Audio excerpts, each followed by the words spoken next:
Midnight at the table. The night was already in motion before anyone sat down. Earlier that night, Les Paul and Pat Martino were close, closer than most people knew. Les was divorced and living solo. Pat, young and sharp, was staying at his place, learning, listening, soaking it all in. That evening, Pat had a gig at Small's Paradise in Harlem. Before he left, Pat mentioned something that stuck. Wes Montgomery's in town, playing down the street. They made a pact, finish their sets, then meet up and go see Wes. Between sets at Small's, Pat and Les slipped out and walked to Count Basie's club, where Wes was playing. Pat introduced them. Wes and Les had heard of each other but had never met. The vibe was instant. Mutual respect, no ego. Pat left them there and went back to finish his set. Later, around 4 a.m., he walked back to Count Basie's and found them still outside.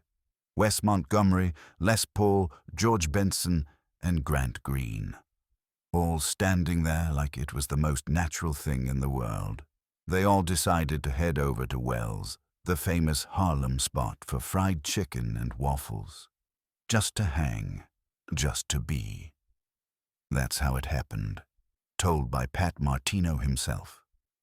New York City, 1967, summer heat hanging off the fire escapes, taxis crawling, clubs buzzing, guitars everywhere. Wes Montgomery had just finished a late set at Count Basie's club. He wasn't chasing anything, just laying down groove and grace with every note. He packed up quietly, still carrying the sound in his hands. Pat Martino was just getting started, fresh off his debut album, all focus, all fire, a sharp suit, sharp mind. He was looking for more than notes. He was looking for meaning. George Benson had just come off stage with Jack McDuff, playing fast, clean, and alive. Still unsigned, still unknown to the world. But the spark? It was already burning. Les Paul wasn't chasing hits anymore. He'd already built the road they were walking, but he still showed up. Still listened. Still loved a clean line and a good story. And Grant Green, well, Grant had just played a hole-in-the-wall gig that no one would write about. But every note he played meant something. The blues lived in his fingers, and they always told the truth. And just like that, 5 players found themselves at the same table at Wells. No plan, no press, just late-night hunger, mutual respect, and something quiet passing between them. They sat down. No one reached for their guitar. They didn't need to. Midnight at the table. 5 lives, 1 song, and no one ever played a note because they didn't have to.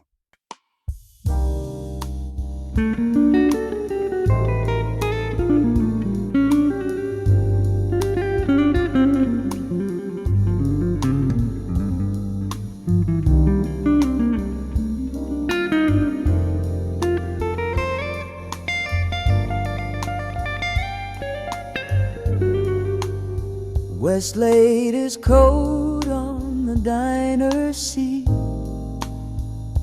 a quiet man with busy feet, touring hard, his name grown wide, but still he played with truth inside. Les leaned back with a quiet smile, said that kind of feel been gone a while. He tipped his head with honest grace and raised his cup in Wes's place. Midnight at the table, 5 hearts unwound.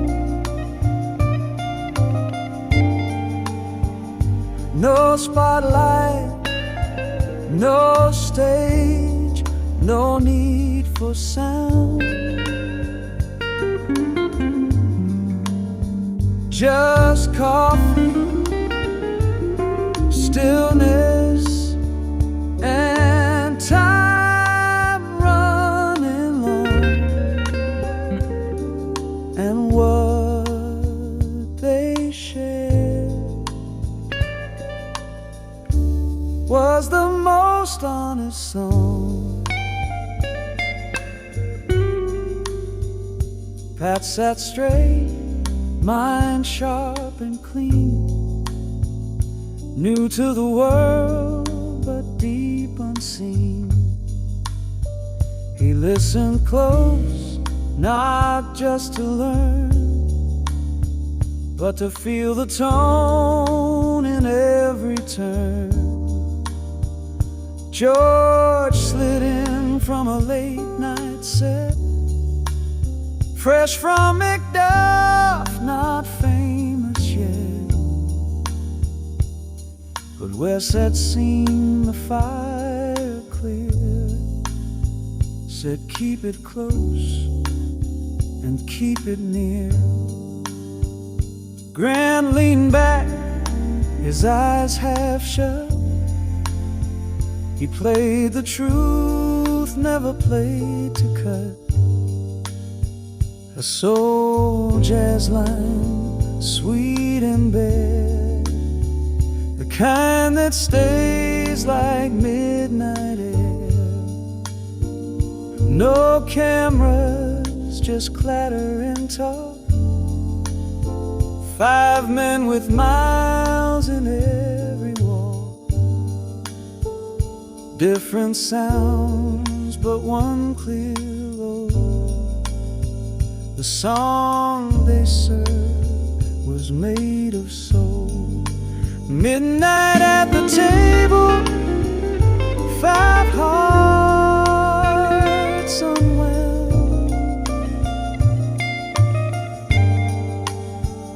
No spotlight, no stage, no need for sound.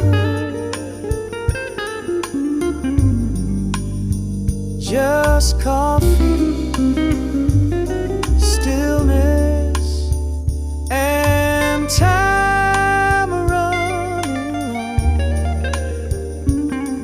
And what they shared was the most honest song.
Midnight at the table, 5 hearts unwound.